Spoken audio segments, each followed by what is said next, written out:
আমাদের মাসির বাড়ির গাছের সদ্য পাড়া কাঁচা আম। এই ছোট্ট ছোট্ট আমগুলো মা যখন কাটছিল বঁটি দিয়ে, হঠাৎ করে যেন একটা সুবাসে সেই ছোট্টবেলায় ফিরে গেছিলাম।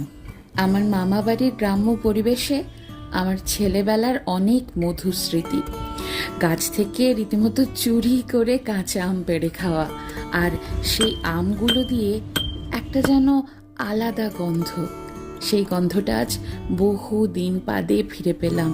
ছেলেবেলার এমন মিষ্টি মধুর কত স্মৃতি আমাদের জীবনে হঠাৎ করে যদি মনে আসে, তাহলে কেমন অজান্তেই একগাল হাসি বেরিয়ে যায়।